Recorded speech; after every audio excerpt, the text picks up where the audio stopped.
जो polytropic process की बात कर रहा हूँ सर, कौन सा प्रोसेस हो गया? पहला हो गया constant volume, constant pressure, isothermal, adiabatic, and last is your polytropic process. ठीक है, अब पॉलीट्रॉपिक प्रोसेस कैसे गवर्न होता है सर? P इंटू वी का power n is equal to constant. ठीक है, अभी n क्या है? n को हम बोलते हैं n will be your polytropic index. जैसे गामा था, गामा क्या था? Adiabatic index. गामा क्या बोलेंगे? Adiabatic index. इस तरह से यहाँ पॉलीट्रॉपिक इंडेक्स। अब ये बोल रहे हैं कि गामा n की वैल्यू कहां से कहां तक होगी? तो बहुत सारे बुक्स में दिया है कि n की वैल्यू माइनस इंफाइनाइट से प्लस इंफाइनाइट होगी, लेकिन अपने थर्मोडायनामिक कॉन्सेप्ट के लिए जो हमारे पास बेस्ट जो डेटा अवेलेबल है वो क्या है? बोलता है कि n की वैल्यू कहां से कहां तक करेगी सर? 1 से बड़ी हो और गामा से छोटी हो। 1 से बड़ी हो और गामा से छोटी, यानी कि n की वैल्यू में 1 और गामा के बीच में चलूंगा। यानी कि अगर मैं n की वैल्यू 1 ले लेता हूं सर, तो क्या हो जाएगा? ये P into V is equal to constant, equal लूंगा तो, और n की वैल्यू अगर गामा ले लूं तो क्या हो जाएगा सर? P का power gamma is equal to constant. यानी कि ये हो गया आइसोथर्मल और ये हो गया एडियाबैटिक। ठीक है, ये हो गया आइसोथर्मल और ये हमारा हो गया एडियाबैटिक। यानी कि अगर हम चाहें तो इस तरीके से भी डिफाइन कर सकते हैं कि पॉलीट्रॉपिक प्रोसेस का जो एक स्पेशल केस हो सकता है वो आइसोथर्मल हो सकता है when n will be equal to 1, जो सबसे लोएस्ट पॉसिबल कंडीशन है, और जो सबसे हाईएस्ट पॉसिबल कंडीशन है n is equal to gamma. वैसे इक्वल नहीं, बीच में ही है दोनों के, लेकिन अगर मैं इक्वल लूं तो मैं बता सकता हूं कि पॉलीट्रॉपिक प्रोसेस का जो हाईएस्ट पॉसिबल कंडीशन है that will be your adiabatic process, and polytropic process का जो लोएस्ट पॉसिबल कंडीशन है that will be your isothermal process. यानी कि पॉलीट्रॉपिक प्रोसेस हमेशा आइसोथर्मल और एडियाबैटिक प्रोसेस के बीच में लाई करेगा। ठीक है, अब मुझे अगर कोई बोले कि सर पॉलीट्रॉपिक प्रोसेस, अभी मैं थोड़ी देर में जब रिप्रेजेंट करूंगा इसको पीवी डायग्राम में तो बताऊंगा सारा अच्छे तरीके से क्या होगा। बस अभी तो इतना पता है कि पी और वी में कर्व जाएगा। पी और वी में एडियाबैटिक के लिए भी कर्व गया था, आइसोथर्मल के लिए कर्व गया था, पॉलीट्रॉपिक के लिए भी कर्व गया था, लेकिन जब तीनों को मैं साथ में बनाऊंगा तो आप रिलेट कर पाओगे चीजों को, किसमें ज्यादा स्लोप है, किसमें कम स्लोप है, किसमें क्या करने है। ठीक है, तो नेक्स्ट अगर मुझे इसमें वर्क डन पूछ लिया कि वर्क ट्रांसफर बताओ, कि वर्क ट्रांसफर क्या होगा? वर्क ट्रांसफर बताओ, तो वर्क ट्रांसफर कैसे निकालूंगा सर? W12 निकालना मुझे, ये इक्वेशन सिंपल पता है मुझे, तो मुझे सिंपल आप पूरा जैसे हमने अभी पीवी और gamma is equal to constant को हमने पूरा इंटीग्रेट किया था, तो आप तो या तो पूरा इंटीग्रेट करो तो भी सेम आंसर मिलेगा, या तो चाहो तो डायरेक्टली आप रिलेट कर पाओगे। आप क्या करो, आपने भी थोड़ी देर पहले देखा था कि P इंटू वी का power gamma is equal to constant है, तो उस कंडीशन में वर्क ट्रांसफर क्या था? वर्क ट्रांसफर मेरा था 1 से 2 P1 V1 minus P2 V2 upon gamma minus 1। ये एडियाबैटिक प्रोसेस के लिए था। तो अगर इसी तरीके से मैं अगर बोलता हूं कि इसको मैं रिलेट कर लूं किससे? P इंटू वी का power n is equal to constant, almost सब सेम है, यहाँ पे बस गामा, यहाँ पे केवल n है। तो अगर मैं गामा को रिप्लेस कर दूं n से तो सेम आंसर आएगा मेरा। आप अगर सेम उस तरीके से सॉल्व करोगे कैसे? P is equal to C upon V का पावर n, और फिर उसको इंटीग्रेट करो यहाँ पे पुट करके पूरा, तो सेम फिर भी सेम आंसर आएगा। लेकिन आप डायरेक्टली चाहो तो रिलेट कर लो, रिलेट कर पाओगे तो क्या होगा कि ऑलरेडी आपने डिराइव कर रखा है एडियाबैटिक का, तो ये क्या हो जाएगा? ये वर्क ट्रांसफर 1 से 2 जो होगा वो क्या होगा? P1 V1 minus P2 V2 upon n minus 1। ये हमारा क्या होगा? Thermodynamic work for polytropic process. Okay friends, तो अभी तक हमने डिस्कस क्या किया? हमने अभी तक सारे जो प्रोसेसेस हैं हमारे, सारे प्रोसेसेस का थर्मोडायनामिक वर्क निकाल लिया। यानी कि अगर मैं बोलूं, रिलेट करूं सारी चीजों को कि सर बताओ जो भी हमने पांचों प्रोसेस का थर्मोडायनामिक वर्क निकाला है, जो पांचों के पांचों प्रोसेस का थर्मोडायनामिक वर्क निकाला है, उसको किसी एक मतलब एक बार में बताओ सर, दिखा दो मुझे कैसे। तो रिवाइज करने के लिए मैं बना सकता हूं क्या? सबसे पहले हमने पॉइंट डिस्कस किया था वॉल्यूम कांस्टेंट, और उसके लिए हमने वर्क ट्रांसफर निकाला था 0। दूसरा था प्रेशर कांस्टेंट, उसके लिए हमने वर्क ट्रांसफर निकाला था P into V2 minus V1। तीसरा था टेम्परेचर कांस्टेंट यानी आइसोथर्मल, उसके लिए हमने वर्क ट्रांसफर निकाला था P1 V1 ln V2 by V1। Fourth हमारा था एडियाबैटिक।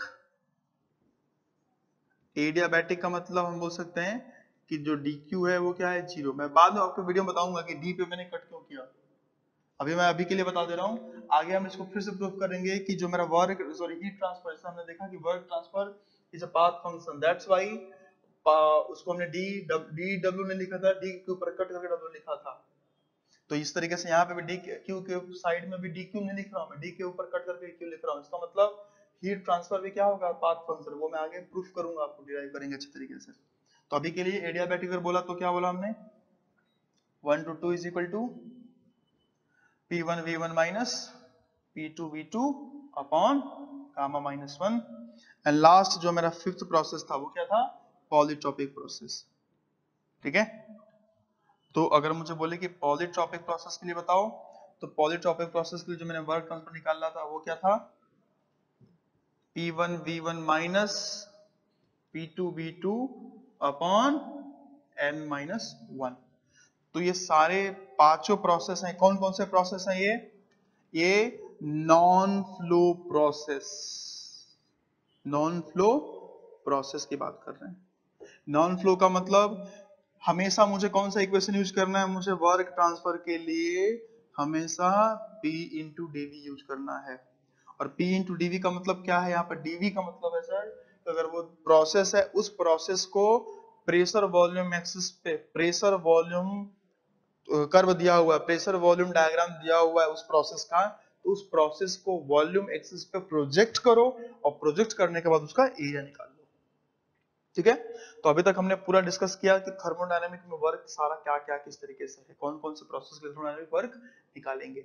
अब लास्ट हम एक पॉइंट क्या करेंगे कि सारे प्रोसेस को एक बार हम एक डायग्राम पे रिप्रेजेंट कर देंगे, पीवी डायग्राम पे सारे प्रोसेस को रिप्रेजेंट कर देंगे, ताकि मैं सारे प्रोसेस को रिप्रेजेंट करने के बाद रिलेट कर पाऊंगा कि कौन सा प्रोसेस कहां पे आना चाहिए।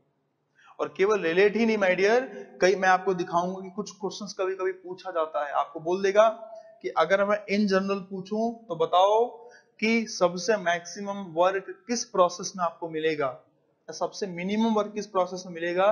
तो अगर मैं इन जनरल अगर सारे प्रोसेस को एक साथ पीवी डायग्राम पे मैं रिप्रेजेंट कर दूं, तो उस कंडीशन में मैं बोल सकता हूं, बता सकता हूं कि कौन सा प्रोसेस में सबसे मैक्सिमम एरिया होगा और कौन सा प्रोसेस में सबसे मिनिमम एरिया होगा।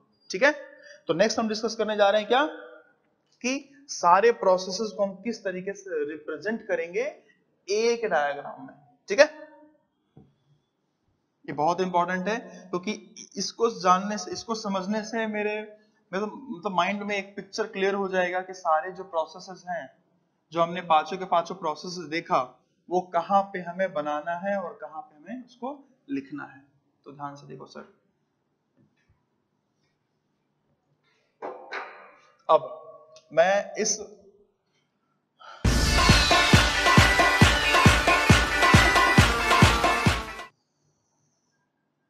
टीवी डायग्राम पे मैं सारे प्रोसेस बनाने वाला हूं। ठीक है, और सारे प्रोसेस बनाने के लिए देखो, कभी किसी भी चीज को कंपेयर करते हैं तो एक रेफरेंस के साथ ही सारे को कंपेयर करना है। ठीक है, अगर मैं कंपेयर कर रहा हूं 5 बच्चों में कौन सा बच्चा अच्छा है, तो सेम क्वेश्चंस के लिए मैं बच्चों का कंपेयर करूंगा। ठीक है ना, एक के दूसरा क्वेश्चन पूछूं, दूसरे से दूसरा पूछूं, तो भी कंपेयर अच्छे से नहीं कर पाऊंगा। मैं एक ही सेम रेफरेंस से पांचों का कंपेयर करूंगा, तो अच्छे तरीके से मैं पता कर पाऊंगा, रिलेट कर पाऊंगा कि कौन कितना लेवल तक जानता है। ठीक है सर, तो मैं सबसे पहले एक रेफरेंस लूंगा कंपेयर करने के लिए, और वो रेफरेंस ये रहेगा कि P इंटू वी का power K is equal to constant. ये रेफरेंस है, इस रेफरेंस के लिए मैं सारे प्रोसेसेस के लिए K की वैल्यू निकालूंगा और फिर मैं रिप्रेजेंट करके बता दूंगा कि कौन सा प्रोसेस कहां पे आएगा। तो ध्यान से देखो, पहला प्रोसेस हम लेते हैं। सबसे पहला प्रोसेस मैंने ले लिया प्रेशर कांस्टेंट। अगर मैंने प्रेशर कांस्टेंट ले लिया सर, ध्यान से देखो, तो प्रेशर मैंने कांस्टेंट लिया, इसका मतलब क्या है कि P इंटू वी, अगर प्रेशर डायरेक्टली कांस्टेंट है ना, तो प्रेशर कांस्टेंट का मतलब P is equal to C constant. अब यहाँ पे मुझे कंपेयर क्या करना है, P इंटू वी का power K is equal to constant. तो अब मैं क्या बोलूंगा, मैं बोल सकता हूँ कि अगर मैं दोनों से कंपेयर करूं तो जो V का पावर K है उसके यहाँ पे क्या होना चाहिए, 1 होना चाहिए। तो after comparing we can write कि जो V का पावर K है इसकी वैल्यू 1 होगी। और ये कब पॉसिबल है, जब किसी भी क्वांटिटी का पावर 0 होगा तो उसकी वैल्यू क्या होती है, 1। इसका मतलब क्या हुआ कि K will be 0 for constant pressure process. Second, अगर मैंने ले लिया isothermal processor, PV is equal to constant, तो अगर मैं PV is equal to constant इससे कंपेयर करूं तो P सेम है, C कांस्टेंट सेम है, V का पावर K है, यहाँ पे V का पावर 1 है। तो जब मैं यहां से कंपेयर करूंगा सर तो क्या हो जाएगा, K इज इक्वल टू 1। ये मैंने दूसरा वैल्यू निकाल दिया K का। तीसरा, अगर मैं थर्ड निकालना चाहूं तो उस प्रोसेस के लिए ले रहा हूं, अब मैं एडियाबैटिक के ले रहा हूं, PV का power gamma is equal to constant. तो अब मैं क्या बोलूंगा सर, P सेम है, V का पावर गामा, V का पावर K है, यहाँ पे C कांस्टेंट है, यहाँ पे C कांस्टेंट है, तो मैं K is equal to gamma बोलूंगा यहाँ पे कंपेयर करने पे, K is equal to gamma. ठीक है, नेक्स्ट, अब मैं फोर्थ बोल रहा हूं क्या, कि फोर्थ जो मेरा होगा ये क्या होगा, fourth next polytropic process, PV और gamma N is equal to constant. तो अगर मैं यहाँ पे देखो रिलेट करूं तो P से P, इसको रिलेट करना है, P से P है, V का पावर N, V का power K is equal to constant constant, यानी कि K और अगर मैं K को कंपेयर करूं, K की वैल्यू निकालूं तो इन दोनों इक्वेशन से K इज इक्वल टू क्या हो जाएगा, N। तो मैं डायरेक्टली बोलूंगा कि for polytropic process K will B N। बस एक लास्ट प्रोसेस, इसको थोड़ा ध्यान से समझना, इसको हम बोलेंगे वॉल्यूम कांस्टेंट प्रोसेस। अब वॉल्यूम कांस्टेंट में मैं कैसे रिलेट करूं इसको, ठीक है, यानी कि यहाँ पे तो प्रेशर है ही नहीं, तो मैं कैसे रिलेट करूं। तो अगर मुझे ऐसा कुछ दे दिया रिलेट करने के लिए, तो मैं इस इक्वेशन को इसके फॉर्म में बनाऊंगा, इस इक्वेशन को मैं इसके फॉर्म में बनाऊंगा। कैसे बनाऊंगा, ध्यान से देखो, P इंटू वी का power K is equal to constant दिया है, ठीक है सर। तो अगर मुझे V का पावर यहाँ पे क्या है, 1, तो मुझे यहाँ पे भी V का पावर 1 लेके आना है। तो कैसे ले लूं, अगर मैं दोनों साइड पावर 1/k ले लूं तो ये कैंसिल आउट होकर 1 हो जाएगा पावर। तो मैं यहां पे बोलूंगा कि ये क्या होगा, P का पावर 1/k इंटू V का power 1 is equal to constant का पावर कुछ भी रखो वो भी क्या होगा, कांस्टेंट ही होगा। ठीक है, तो अब मुझे ये V इज इक्वल टू, देखो दिख गया, V is equal to constant, यानी अगर मैं इस पूरे क्वांटिटी को 1 बना दूं तो ये हो जाएगा सेम। तो इस पूरे क्वांटिटी को 1 कैसे बनाऊंगा सर, P का पावर 1/k है, इसका वैल्यू मैं 1 बनाना चाहता हूं। ये 1 कब होगा सर, किसी भी क्वांटिटी का पावर अगर मैं 0 कर दूं तो उसकी वैल्यू क्या होती है, 1। इसका मतलब ये 1 तभी पॉसिबल है जब 1/k की वैल्यू क्या हो, 0। और सर जब 1/k इज इक्वल टू 0 होगा तो जो k होगा उसको ये 1/0 यानी कि k is equal to infinite. यानी मैं पांचों प्रोसेस के लिए k is equal to 1, k is equal to gamma, k is equal to 0, k is equal to n और k is equal to infinite, मैंने पांचों प्रोसेस के लिए k की वैल्यू, क्योंकि मुझे कंपेयर करना है पांचों को एक रेफरेंस से, तो मैंने k की सारी वैल्यूज फाइंड कर ली। तो अब हम यहाँ पे इसको रिप्रेजेंट करने जाएंगे, ठीक है। अब मैं अगर इस पांचों के पांचों प्रोसेस को प्रेशर और वॉल्यूम डायग्राम पे रिप्रेजेंट करने जाऊंगा तो दो कंडीशन हो सकती है। पहला, या तो मैं एक्सपेंशन प्रोसेस बनाऊं, जैसे मैंने बताया अभी थोड़ी देर पहले बनाया था ना, कुछ ऐसा डायग्राम बनाया था, तो या तो ऐसा एरो बना सकता हूं या फिर ऐसा एरो बना सकता हूं। तो पहले मैं बनाता हूं एक्सपेंशन के लिए, फिर बाद में हम डिस्कस कर लेंगे कंप्रेशन के लिए, ठीक है।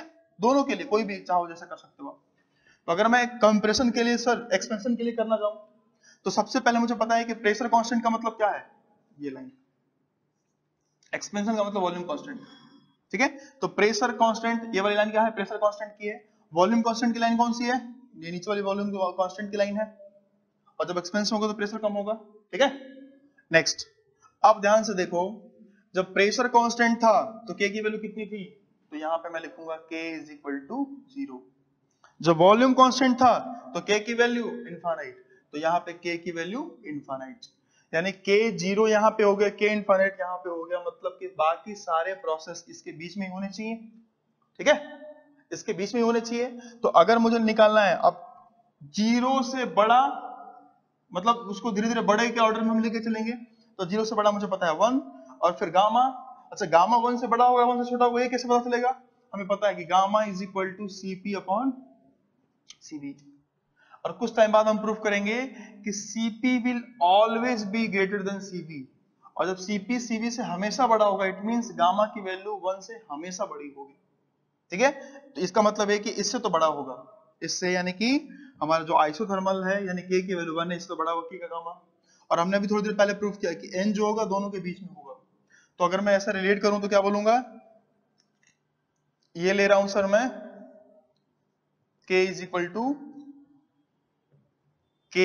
टू 1 यानी कि आइसोथर्मल, और ये मैं ले रहा हूं K is equal to gamma. तो ये 1 और गामा के बीच में क्या आएगा, ये 1 और गामा के बीच में आने वाला है sir K is equal to polytropic N। ठीक है, यानी कि अगर मैं सारे प्रोसेसेस को रिप्रेजेंट कर दिया हूं सर, तो सारे प्रोसेस के लिए मैं क्या देख सकता हूं, K is equal to 0, K is equal to 1, K is equal to N, K is equal to gamma, K is equal to infinite. अगर मैं इनका नाम लिखना चाहूं तो कैसे लिखूंगा सर, ये हमारा है प्रेशर कांस्टेंट, ये हमारा है टेम्परेचर कांस्टेंट, ये हमारा है पॉलीट्रॉपिक, ये हमारा है एडियाबैटिक, और ये हमारा है वॉल्यूम कांस्टेंट। ठीक है, तो एक दो बार कुछ कॉम्पिटिटिव एग्जामिनेशंस में क्वेश्चन पूछा है, छोटे छोटे एग्जामिनेशंस में, कि सर अगर इन जनरल में सारे प्रोसेसेस की बात करूं, ये चारों पांचों जो प्रोसेस है, तो इन सारे प्रोसेसेस में सबसे मैक्सिमम वर्क कौन देगा? तो यहां से देख लो सर, जितने भी प्रोसेस हैं कुछ पॉइंट नहीं बताया है, आप कंफ्यूज हो गए सर इनिशियल पॉइंट कौन सा, फाइनल पॉइंट कौन सा है। तो अगर इनिशियल सबका सेम लेके पूछ लिया है या जनरल कंडीशन पूछा है इन जनरल, मतलब इसकी बात कर रहा है, तो इसके लिए ध्यान से देखो सबसे ज्यादा एरिया किसका होगा, इसका एरिया 0, इसका एरिया इतना होगा, इसका एरिया इतना, इसका एरिया इतना, और ये सबसे ज्यादा एरिया कौन दे रहा है, प्रेशर कांस्टेंट। तो बोलता है इन जनरल या फॉर सेम इनिशियल कंडीशन कौन सा प्रोसेस मैक्सिमम वर्क डन देगा, तो हमारा आंसर होगा कांस्टेंट प्रेशर प्रोसेस, यानी कि आइसोबारिक प्रोसेस। आइसोबारिक प्रोसेस हमेशा हमें मैक्सिमम वर्क देगा। और बोलता है कि सेम इनिशियल कंडीशन के लिए या इन जनरल सबसे मिनिमम वर्क कौन देगा, तो हमें पता है सर मिनिमम वर्क कौन दे रहा है, हमारा वॉल्यूम कांस्टेंट प्रोसेस दे रहा है। ठीक है, तो ये मैंने एक्सपेंशन के लिए बनाया, अब मैं सेम बनाने जा रहा हूं कंप्रेशन के लिए। तो अगर मैं कंप्रेशन के लिए बनाऊं सर, मैं यही बना दे रहा हूं डायरेक्टली, ताकि आप रीड कर पाओगे। ये हमारा K इनफाइनाइट था, तो अगर मैं यहां पे बना दूं डायरेक्टली, तो मैं क्या बोलूंगा, अब यहां कंप्रेशन का मतलब एक पॉइंट यहां पे चलना है। तो प्रेशर कांस्टेंट ये हो गया, वॉल्यूम कांस्टेंट ये हो गया, यानी कि K is equal to infinite, K is equal to 1, ये तो है सॉरी 0, और K is equal to infinite. अब बाकी इन्हीं के बीच में, तो K 0 तो इधर 1 होगा, फिर N होगा, फिर गामा, तो ये मैं बोलूंगा ये सारे 0 से स्टार्ट हो रहा है, तो ये क्या होगा, ये हो जाएगा K इज इक्वल टू 1, ये क्या होगा K is equal to N, ये क्या होगा K is equal to gamma. इस तरीके से मैं बता सकता हूं। ठीक है, तो अगर मैंने देखा कि मुझे किसी सारे के सारे प्रोसेस को एक साथ प्रेशर वॉल्यूम वाले डायग्राम पे रिप्रेजेंट करना है फॉर एक्सपेंशन के लिए और फॉर कंप्रेशन के लिए, कंप्रेशन का मतलब प्रेशर बढ़ रहा है, वॉल्यूम कम हो रहा है, ठीक है, तो उसके लिए करना है, तो मैं बता सकता हूं सर कि किस तरीके से हम इसको रिप्रेजेंट